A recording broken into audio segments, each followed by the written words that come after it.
Maseret Psachim Daf Pe Vav, on commence Bezrat Hashem au Daf Pe Amud Bet, à 3 lignes d'en bas. Achalonot ve'ovi achoma ve'choule. On a vu dans la Mishnah les fenêtres des murailles et l'épaisseur des murailles sont comme l'intérieur de la ville et ont de la Kedusha. Donc, si le Pessah est arrivé là-bas, il n'est pas sorti de la ville, il est encore kasher. Amarav. Gagin valiot lonit kalchu. Les toits, en général, dans la ville elle-même, ou bien les étages, n'ont pas de Kedusha de la ville de Yerushalayim. Donc, on n'aura pas le droit de manger un korban si on est au deuxième étage, si on n'est pas au rez-de-chaussée, sur un toit. Tout ça, c'est pas kadosh, c'est pas comme, ça n'a pas la Kedusha de Yerushalayim, donc on n'a pas le droit de manger là-bas des korbanot. De même, en ce qui concerne les Kodesh Kodashim, les korbanot d'une Kedusha supérieure, qui sont mangés dans la Hazara, eh bien, on n'aura pas le droit de les manger sur les toits des pièces, des chambres qui se trouvent autour de la Hazara. Demande à Gemara Eni. Eni, est-ce que c'est comme ça? Vama Rav, Mishum Rabbi Chia. Pourtant, Rav a dit au nom de Rabbi Chia, Kazet Apisra, Ve'alela, à cause du Kazaï du Pessah. Il y avait des grands groupes qui mangeaient le Pessah et chacun ne mangeait qu'un petit Kazaït.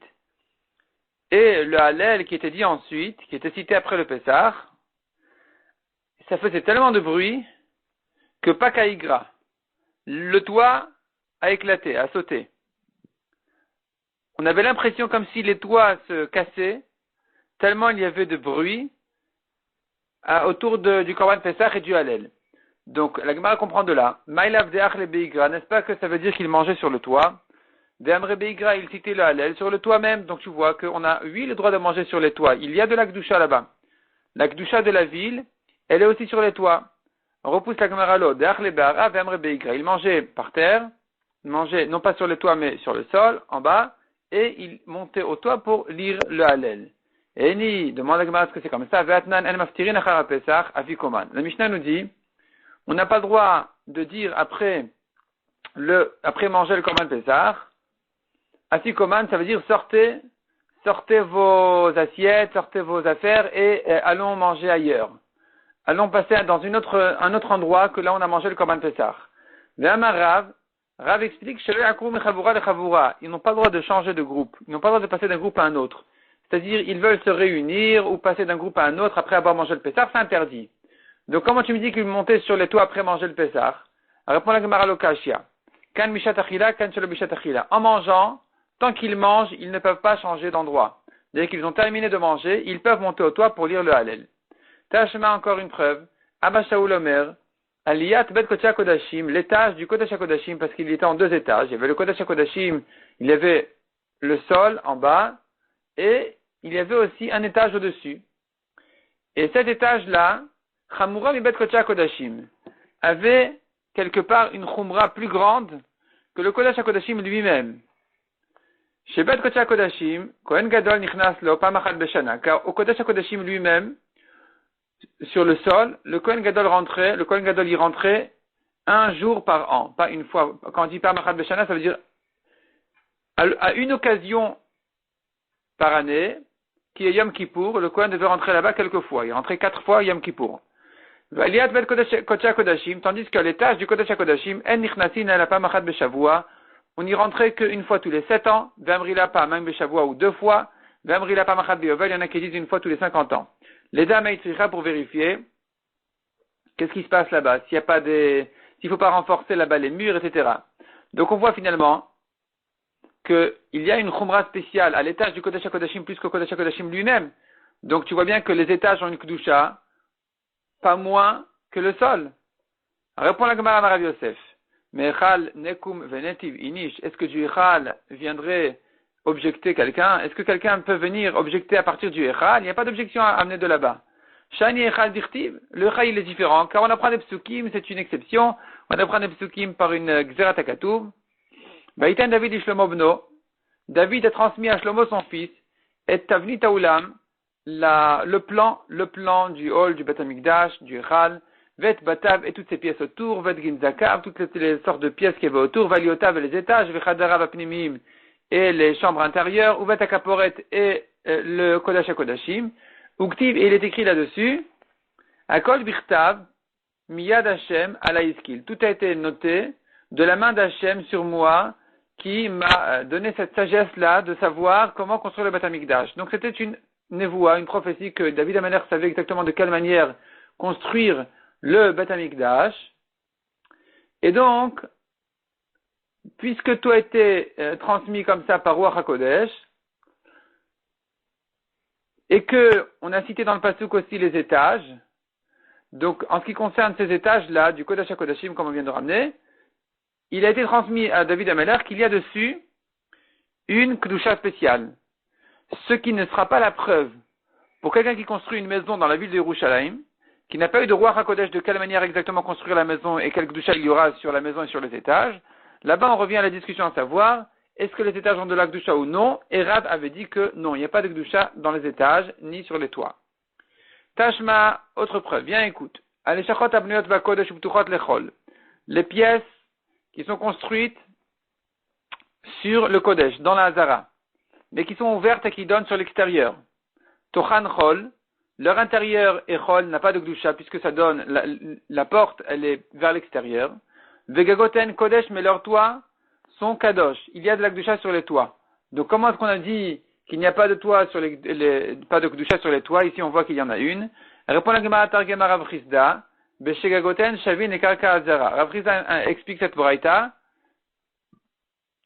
qu'il s'agit, c'est une Mishnah dans ma sœur Sheni, qu'il s'agit d'un cas où les toits sont à la même hauteur que le sol de la Hazara, donc c'est pas un toit. Sachant que le Beth Amikdash, il était construit sur une montagne, donc il y avait un décalage toujours entre les endroits intérieurs et les endroits extérieurs. À l'intérieur, c'était toujours plus haut qu'à l'extérieur. Et donc, c'est un peu dégradé comme ça. Donc, il se trouve que il y avait des pièces qui étaient construites sur le compte du terrain de la Hazara, et leur toit était à la même hauteur que le sol de la Hazara, et ils étaient ouverts vers l'extérieur. Donc c'est un petit peu comme un souterrain, quelque part. D'un côté c'est comme un souterrain, de l'autre côté c'est ouvert. Donc ici, effectivement, je pourrais juger leur toit comme le sol de la Hazara qui a de la Kedusha. Yachi, c'est comme ça, et Masefa, je te lis la suite. Benoyot Bachol Uptuchat la Kodesh, dans le cas contraire, où c'est construit à l'extérieur, sur le Chol, et c'est ouvert, ça donne sur le Kodesh à l'intérieur, la porte elle donne directement sur la Hazara. Tochan Kodesh, leur intérieur est Kadosh, Vegagoten Chol, mais leur toit est Chol. Veisal Kadatar, et s'il monte à ton esprit, Veshegagoten Shavin et Karka Hazara, qu'il s'agit que leur toit est à la même hauteur que le sol de la Hazara, Avia la Mechilot, il se trouve donc que c'est considéré comme un souterrain, comme un tunnel. Vama Rabbi Yochanan, Mechilot Lonit Kachu. Or, Rabbi Yochanan a dit que les tunnels n'ont pas de Kedusha. Donc pourquoi on a dit ici que puisque ça donne sur le Kodesh, alors leur intérieur est Kadosh. Et alors, si ça donne sur le Kodesh, on devrait dire que les souterrains, les tunnels n'ont pas de Kedusha. Répond la Gemara Kikama, Rabbi Yochanan. Quand est-ce que Rabbi Yochanan a dit que les tunnels n'ont pas de Kedusha? Beptuchot le Harabait. Il s'agit que ça donne, c'est ouvert au Harabait.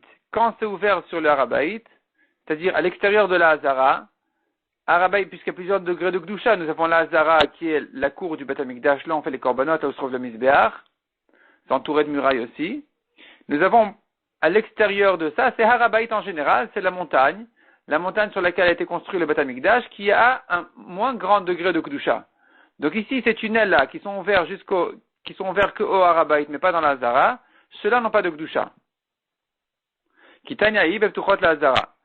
Tandis que ce qu'on a cité ici, quand on a dit qu'il y a 8 de la Kedusha dans ces pièces-là, il s'agit qu'elles sont ouvertes et qu'elles donnent sur la Hazara, et donc il y a une Kedusha sur leur intérieur. Ve'atania Rabbi Yehuda Omer, Mechilot, demande à Gemara, pourtant on a une braïta qui dit Rabbi Yehuda Omer, Mechilot mitachat echal chol, les tunnels en dessous du echal n'ont pas de Kedusha. Donc on voit ici, non seulement dans le Harabait il n'y a pas de Kedusha pour les tunnels, mais même ce qui se trouve en dessous du echal lui-même, le tunnel n'a pas de Kedusha. Répond la Gemara Kitaniaï, Sheptuchot lachol.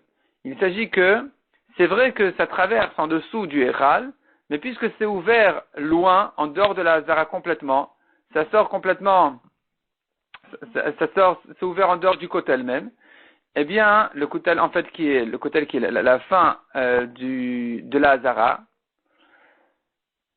puisque c'est ouvert à l'extérieur, donc il n'y a pas de Kdusha. Tashma, viens écoute. Vegago Kodesh. On a dit son toit est Kadosh.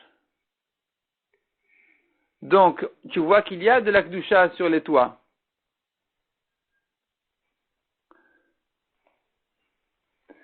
On voit clairement ici que puisque le toit du Hichal a de la Kdusha, de la même manière, les toits, en général, ont de la Kdusha, puisqu'on n'a pas cité dans le passage qu'il y avait dans la construction du Hichal un toit qui a été transmis par Ruach HaKodesh. C'est une construction qui a été faite de son propre choix lui-même de Shlomo HaMelech. Donc, on n'a pas de preuve que ça doit avoir une Kdusha plus que les autres toits. Si ce toit a de la Kdusha, c'est la preuve que tous les toits ont de la Kdusha. Vetis vera, est-ce que tu penses comme ça? Ve'aktane. Or, on a enseigné, Gagin halalu en ochlin sham kodesh kodashim. Ces toits en question, on n'a pas le droit de manger là-bas, quand ils se trouvent sur la Hazara, on n'a pas le droit de manger là-bas des kodesh kodashim, qui sont les korbanot qui ne peuvent être mangés que dans la Hazara. Ve'en shortin sham kodashim kalim. On ne peut pas non plus égorger là-bas des korbanot d'une kdusha légère qui peuvent être en général, on peut leur faire la shrita dans toute la Hazara, on ne pourra pas la faire sur les toits. Donc comment tu comprends que les toits ont de la kdusha? Tu vois que c'est pas évident du tout de comprendre qu'ils ont vraiment de la kdusha. Vela kashi agago kodesh. Alors comment comprendre qu'il y a de la kdusha? Amar Abrahama Bargouria répond la Gemara. Le kdusha n'est pas une kdusha vraiment comme la Hazara elle-même. Simplement c'est une kdusha parce que ça peut servir à des objets qui sont nécessaires pour la Hazara. Le otan shte amot, ça va nous servir à ces deux amot en question, qui étaient deux barres, qui mesuraient une ama, pour indiquer combien faisait exactement l'ama précise. Et là-bas, on posait ces deux amot sur les toits, dans les portails, tous ces endroits-là, avait une kdusha dans le sens que ça pouvait servir à ces outils, mais pas pour les clés charrettes, pas pour les gobelets qui reçoivent par exemple le sang des korbanot qui ont une vraie kdusha. Ceux-là ne peuvent pas être sur les toits. Sur les toits, il n'y a pas cette vraie kdusha. Simplement, il y a une kdusha dans le sens que ça peut servir aux biens, aux objets qui appartiennent au Beth Amikdash. Detnal, comme on voit dans une Mishnah, Shteamot aya beshushan abira. Il y avait deux barres qui mesuraient chacune une ama, qui se trouvaient à Shushan Abira. Alors, Shushan Abira, évidemment, c'est un endroit dans le Beth Amikdash. C'est pas en Perse, c'est pas Shushan Abira pour de vrai. Shushan Abira, c'est parce que quand le roi perse a permis aux Juifs de construire le deuxième Beth Amikdash, il voulait leur rappeler qu'ils étaient soumis à lui. Donc, il les a obligés de construire un genre de petite maison sur les portails du Beth Amikdash, sur un des portails du Beth Amikdash, qui aurait une forme de la capitale Shushan, pour leur rappeler d'où ils viennent et à qui ils sont soumis. À cet endroit-là, il y avait deux amot, deux barres qui mesuraient chacune une ama, achat al-keren mizrachit tzfonit, une qui était au coin est-nord, et achat al-keren mizrachit dromit et une à l'est-sud. Zush al-keren mizrachit tzfonit, celle qui était à l'est-nord, aïta iteral shel Moshe chatzi etzba. Elle était plus grande que la vraie ama originale de Moshe Rabbeinu, d'un demi-doigt. Vezush al-keren mizrachit dromit, et celle qui était au côté est-sud, aïta iteral alea chatzi etzba. Elle était plus grande que cette barre-là d'un demi-doigt en plus. Nimtet iteral shel Moshe etzba. Il se trouve qu'elle était plus grande que la ama de Moshe Rabbeinu, qui est la vraie ama, d'un doigt. Un doigt, en général, c'est la largeur du pouce. Velama ayu achat gdola v'achat ktana. Pourquoi il y avait ces deux tailles-là, une grande, une petite? Chez you a umanin notlin baktana. Pour que les ouvriers qui travaillent et qui s'engagent à donner un travail, une production de travail pour un certain prix, ils prennent, c'est-à-dire ils fixent le prix selon la ama de Moshe Rabbeinu qui est la petite ama, la vraie ama. Ils disent je prends par ama 1000 shekels pour chaque ama de construction. Et donc finalement la ama qu'ils doivent faire pour recevoir 1000 shekels est une petite ama, ou marzirin bagdola, et ils font un peu plus grand que ça. Ils ajoutent là-dessus un demi-doigt ou un doigt entier, au-delà de la hama, qui est des sheloi yavo l'idémeïla, pour ne pas en arriver à profiter du Ekdesh, à profiter de l'argent du Ekdesh sans avoir donné une production en échange. Donc il fallait toujours qu'ils fassent un peu plus pour être tranquilles. Un peu plus, ils doivent ajouter sur leur travail pour être certains qu'ils se sont fait payer que en échange de leur travail et pas plus que ça. Donc c'est pour ça qu'il fallait qu'ils s'engagent à une vraie ama, celle de Moshe, et à donner une production un peu plus grande que celle-là. Vetar Tela Mali. Et pourquoi j'avais besoin de deux amot, une qui faisait un demi-doigt de plus et une qui faisait un doigt de plus? Achat le kaspa vedava. Une ama, elle servait à mesurer les objets qui étaient faits ou ce qui était construit en argent ou en or, qui sont des matières spécialement chères, donc il ne fallait pas on ne pouvait pas exiger aux ouvriers de donner une production d'un doigt en plus de la vraie ama. Quand il s'agit ici d'or ou d'argent, il n'avait besoin d'ajouter qu'un seul demi-doigt de plus que la ama. Qu'un demi-doigt de plus que la ama. Ve'achat le binyana, par contre, quand il s'agit de construction en pierre ou quelque chose comme ça, il fallait qu'ils ajoutent quand même un doigt entier au-delà de la ama qu'ils se sont engagés de faire. Parce que ça ne coûte pas autant, et donc les ouvriers peuvent et doivent se permettre d'ajouter même un doigt entier au-delà de la ama. Chaque ama, un doigt de plus.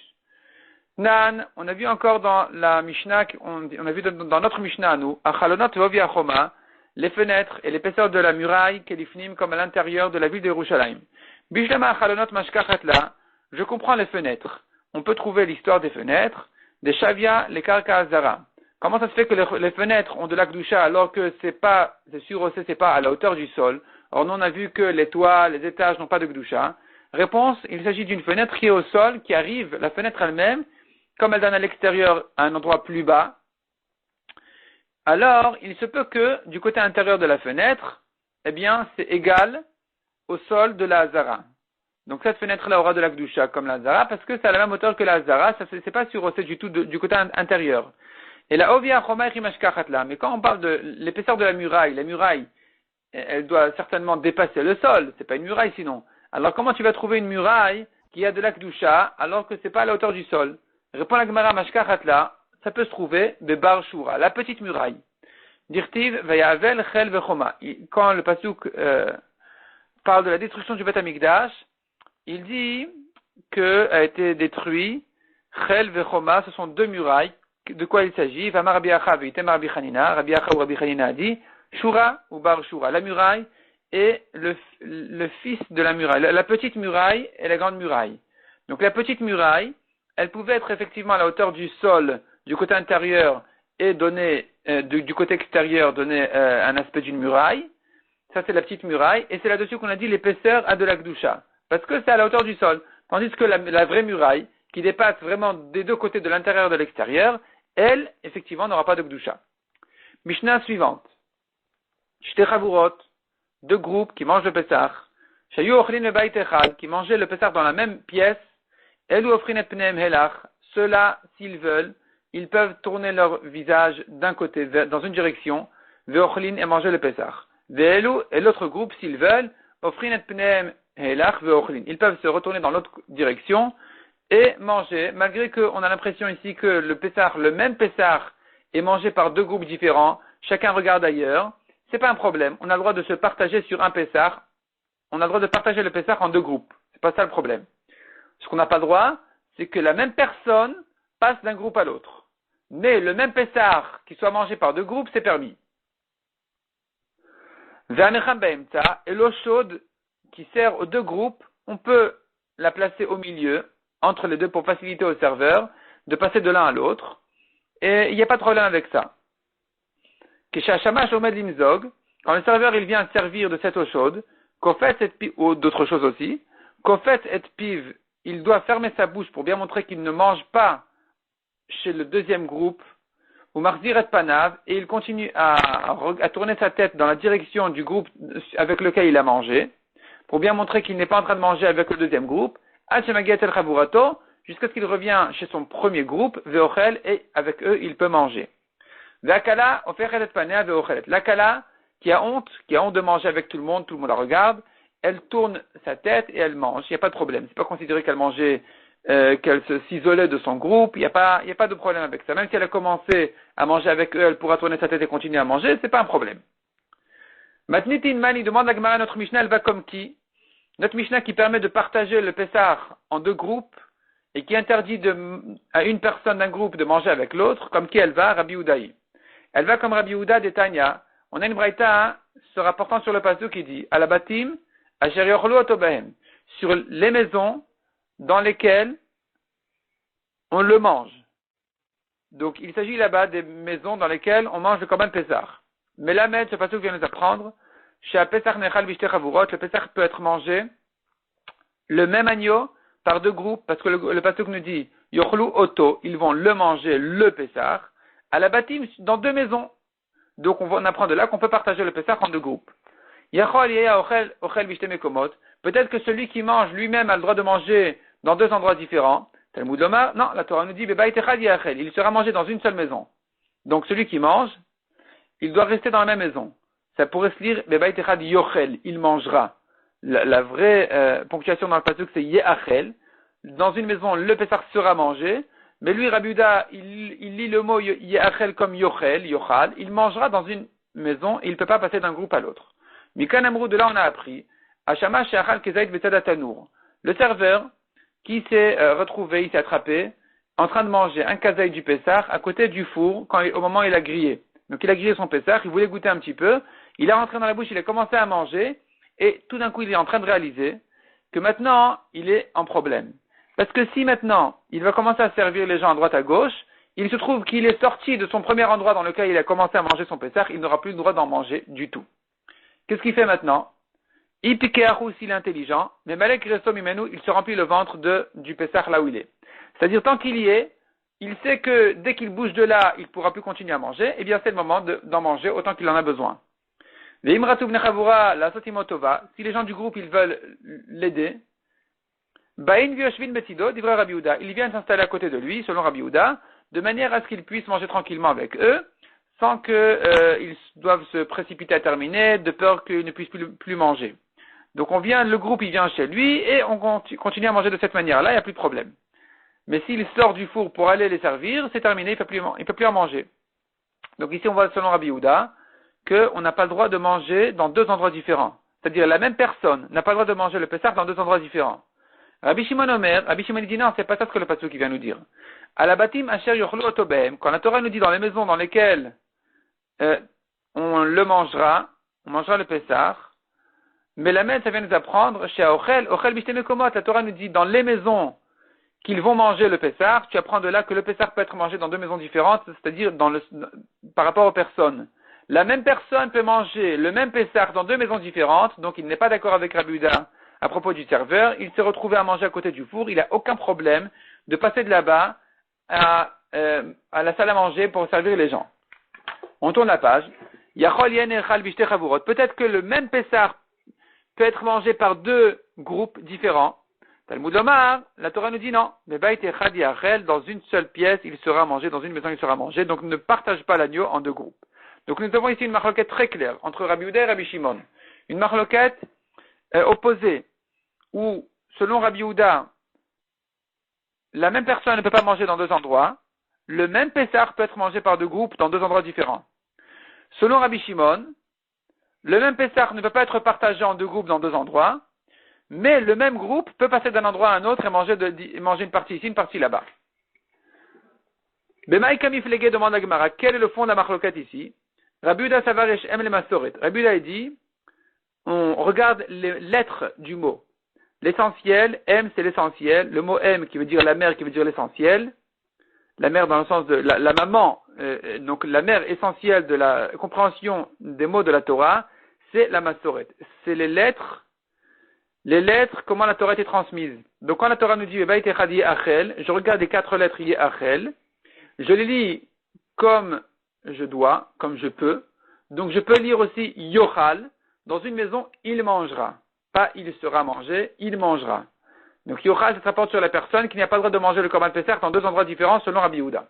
Et Rabbi Shimon Savar Yeshem le Mikra, tandis que Rabbi Shimon il pense, l'essentiel c'est la lecture, c'est à celui Yehachel et pas Yochel. Il sera mangé l'agneau dans une maison et pas dans deux groupes. Donc on n'a pas le droit de partager l'agneau en deux groupes, mais on n'a jamais dit que le même groupe n'a pas le droit de le manger dans deux endroits différents. Il a eu le droit.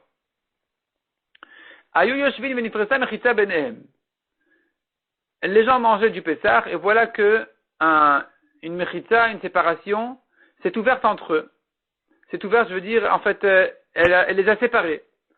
Les divrei Omer Pesach Nechal Bishte Chavurot, selon celui qui permet de partager le Pesach en deux groupes, Ochlin, on peut le manger comme ça, il n'y a pas de problème, selon Rabbi Yehuda, ils peuvent continuer à manger. Les divrei Omer En Pesach Nechal Bishte Chavurot, selon Rabbi Shimon qui interdit que le même Pesach soit mangé dans deux endroits différents, par deux groupes différents, En Ochlin, ils ne peuvent plus continuer à manger, puisqu'ils se sont séparés par cette mechitza. Ayu Yoshvin Venistalka Mechitza Benen, dans le cas contraire, deux groupes qui mangeaient, et voilà que la mechitza s'est retirée d'entre eux. Les divrei Omer, selon celui qui dit Haochel Ochel Bishne Mekomot, selon Rabbi Shimon, qui permet de manger dans deux endroits différents pour la même personne, Ochlin, ils peuvent continuer à manger parce que, malgré que la mechitza s'est retirée et qu'ils se trouvent maintenant dans un nouvel endroit où tout le monde est réuni, il n'y a pas de problème. Les divrei Omer En Haochel Ochel Bishne Mekomot, selon par contre Rabbi Yehuda qui interdit à la même personne de manger dans deux endroits différents, En Ochlin, ils ne peuvent plus continuer à manger parce qu'ils se retrouvent dans un nouvel endroit. Yativ Rav Kana, avec Apashit Lemifshat, Rav Kana était assis et cette halakha lui était évidente. Amar le Ravashi le Rav Kana, Ravashi s'est étonné, a demandé à Rav Kana, Vetibel Achibaya, tu devrais te poser la question, c'est pas si évident que ça de dire que une mechitza qui est arrivée ou qui était retirée, ça change le statut de la pièce. Tu devrais te poser la question, si Luk mechitza, Veasiat mechitza, une mechitza qui était retirée ou qui a été faite, Miave Keshte Mekomot ou Keshte Chaburot Dami, est-ce qu'on considère l'endroit comme dorénavant deux endroits différents et deux groupes différents? Oh là, ou non, ou bien je dis non, une mechitza, c'est une mechitza, c'est pas grave, c'est toujours le même groupe, toujours, ils sont assis toujours sur le même endroit. Teiku, et là-dessus, on reste en safek. Donc, en fait, Ravashi, lui, cette halakha ne lui est pas évidente du tout, au contraire, il reste là-dessus en safek, en doute. Est-ce que je considère la mechitza qui est arrivée ou qui a été retirée comme un changement de statut de la pièce ou du groupe? Akala offert et panel on a vu la kala, elle se retourne pour manger du Pessah. Maïtama, pour quelle raison elle doit se retourner? Qu'est-ce qui s'est passé tout d'un coup avec elle? Amar Abria Baraba Marabi Yochanan, Mipnei Shibo Shakar, elle a honte que tout le monde la regarde, donc elle ne peut pas manger comme ça, elle peut se retourner et continuer à manger. Tosfot explique qu'il y a ici deux chidushim. Voyons Tosfot ici à l'extérieur de la page comme d'habitude, ici c'est le côté droit. Akala offert et panel, on a vu la kala, elle se retourne. Itterich Lashmeinan, on a eu besoin de l'enseigner. De l'ochashvinan kishte mekomot, qu'on ne considère pas ça comme deux endroits différents, le fait qu'elle se retourne pour manger, afalpi shachala miktat seuda bela fichat panea. Même si elle a commencé à manger sans se retourner, elle peut continuer à manger en se retournant, c'est pas considéré comme un nouvel endroit, il n'y a pas de problème. Inami kamashmalan, ou bien ça vient nous apprendre de chayevet la for panea, que, au contraire, elle a le devoir de se retourner, kedama vigmara kalatnan. Comme la Gemara dit ensuite, il s'agit d'une kala, donc une kala doit se retourner. Elle doit se retourner peut-être pour ne pas qu'on la regarde. C'est ça le chidouche. C'est-à-dire un comportement de pudeur est plutôt qu'une femme qui mange, qu'elle ne se montre pas aux autres. Ravuna, Bere de Rav Natan, Ikla, Lebe Rav Nachman bar Yitzhak. Ravuna, fils de Rav Natan, est arrivé chez Rav Nachman bar Yitzhak. Amroul, on lui a demandé, Mashim quel est ton nom? Amar le Ravuna. Mon nom est Ravuna. Amrou, on lui a dit, Netiv Marapuria, que notre maître s'installe ici sur le lit. Donc sur le lit, c'était une manière des personnes très importantes de s'accouder, de s'asseoir bien sur le lit. Yativ il s'est assis sans gêne. Yavoule Kassa, on lui a servi un verre. Kable Bechadimna, il a accepté immédiatement, il n'a même pas refusé. Veshat Yebetrezimne, il a bu en deux coups. Vela Darapé, il ne s'est pas retourné. Amroulé, ils lui ont demandé, on ne comprend pas quel est ton comportement. Maïta Makarit la Ravuna, pour quelle raison tu t'es appelé à toi-même Ravuna? C'est pas normal qu'un homme s'appelle Ravuna, Rav. Amar le Baal Hashem Ani, il leur a dit non, c'est mon nom depuis que je suis petit, c'est comme ça qu'on m'appelle toujours. Maïta Maki Amroular, pour quelle raison quand on t'a dit Native Apuria, que tu t'assois sur le lit, Yatva, tu t'assis immédiatement, alors que c'est pas habituel ici de s'asseoir sur des lits, on a des chaises, ou on s'assoit par terre peut-être, des petites chaises, des tabourets. Amar il leur a répondu, Kol ma shiomar lecha bala baita, c'est tout ce que le maître de maison te dit de faire, fais. Entre parenthèses, chutz mitzeh, sauf, sors. Il y a quelques explications là-dessus. Il y en a qui disent que si c'est un comportement qui te fait sortir du monde, un comportement interdit, pour lequel un homme est condamné, ou même qui est interdit, donc ici tu n'as pas besoin de l'obéir. Mais sinon, obéis au maître de maison, ce qu'il te dit de faire, tu fais. Il m'a dit, donc quand on m'a dit de m'asseoir, je me suis assis sans hésiter. Maïta makia velarkasa. Pour quelle raison quand tu as servi un verre kablat bechadivna, tu l'as accepté dès la première fois? Amarlo, il leur a répondu, mais servine katan, on refuse un petit. Ven mais servine gadol, on ne refuse pas un grand. Donc puisque ce sont ceux qui m'ont proposé le verre, celui qui m'a proposé le verre était un homme important, je ne pouvais pas lui refuser. Maïta ma ashtite betrezivne, pour quelle raison tu l'as bu en deux coups? Amarlo, il leur a répondu, Detani acheté kosoe batachat. On a dans une braïta quelqu'un qui boit son verre en un coup, à rezegar geran, c'est un glouton, il boit trop vite. Shnaim en deux fois, derecheret au contraire, ça c'est bien. C'est un comportement correct. Shlosha migase arouar. S'il le boit en trois fois, c'est un orgueilleux. Maïtama le hadrat apar. Pour quelle raison tu ne t'es pas retourné quand tu as bu? Pour quelle raison tu bois devant tout le monde? C'est pas très net. Amar Leo, il leur a répondu, Kala oferet paneatnan. On a vu à propos d'une Kala c'est une femme, elle se retourne quand elle mange. Une femme ne mange pas devant un groupe de personnes étrangères, c'est-à-dire ici elle se retrouve finalement dans un milieu de beaucoup de personnes, et tout le monde la regarde, c'est pas normal, elle ferait bien, et elle doit se retourner pour manger pour ne pas que les gens qui ne sont pas de sa famille très proche la regardent. Tandis que moi, je suis un homme, j'ai pas de problème de boire devant tout le monde. Rabbi Shimon ben Rabbi Yossi, nouvelle histoire. Ikla leve Rabbi Shimon ben Rabbi Yossi ben Akunya. Il est arrivé chez Rabbi Shimon. Rabbi Shimon est arrivé chez Rabbi Shimon ben Rabbi Yossi. Yavule Kassa, on lui a servi un verre de vin apparemment. Kibele Bechadimna, il a bu, il a reçu immédiatement. Il n'a pas refusé. Veshatie Bechadimna, il a bu en un coup. Amrile, on lui a dit, Lo savar lemar, est-ce que notre maître ne pense pas que acheter Kosob Fatachat à Rezegargeran, c'est pas beau de boire en un coup? Amarle, il leur a répondu. Le Amri Bekotra Katan, on n'a pas parlé d'un petit verre, Vien Chamatok et du vin doux, Vekresi Rechava et mon ventre est bien large. Dans ce cas-là, c'est pas une quantité qui devrait être bue en deux coups. Donc il n'y a pas de problème de boire en une fois tout le verre. Amaravuna, Bene Chavura Nichnasin Beshlosha, Veyotin Afilu Beechad. Alors ici, selon Rashi, c'est un nouveau sujet complètement. Il ne s'agit plus du Korban Pessar du tout. Il s'agit de personnes qui se réunissent pour manger ensemble et voilà qu'ils ont un shamash, un serveur qui vient les servir. Eh bien, ils se réunissent à trois, Nichnasin Bishlosha, ils se réunissent à trois pour que le shamash vienne les servir. Mais s'ils sont moins que trois, le shamash n'a pas le devoir de venir servir chacun séparément. V'yotzin afilu be'echad, mais s'il y en a un qui a terminé, eh bien il part, le deuxième il part aussi, il reste le troisième tout seul et le shamash doit continuer à les servir. Amaraba, à condition qu'ils viennent à un horaire normal, un horaire de repas, c'est là où le shamash a le devoir de les servir. Il s'agit aussi que le shamash comprend, il en est conscient, on lui a bien dit que ici on a l'habitude que chacun termine et s'en va.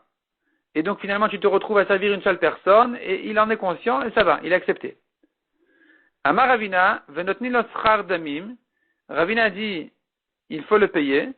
Vetarich ha'acharon osif damim. Évidemment, enfin pas évidemment, mais en tout cas le dernier, il doit lui ajouter de l'argent puisque le shamash est resté pour lui tout seul. Velat il chetakevate, mais la n'est pas comme ça. Le dernier n'a pas besoin de lui ajouter, de le payer. Selon Tosfot, il s'agit ici pas de toute l'année, il s'agit ici, ce sont des halakhot spéciales à propos du Korban Pessar, comment le groupe se réunit et le shamash qui les sert, etc. Selon Tosfot, c'est un autre pshat, mais selon Rashi, comme on a dit, il s'agit de toute l'année, quand le shamash, en fait, ce sont des halakhot à savoir quand est-ce que le shamash a le devoir de les servir, de quelle manière, et c'est là-dessus qu'on a dit que si, a priori, il n'y a qu'une seule personne, le shamash n'a pas besoin de venir, mais s'ils sont à trois, le shamash doit venir, et même s'il y en a qui se sont levés, le shamash doit continuer à servir celui qui est resté, Adrananach Ketad Tsolin.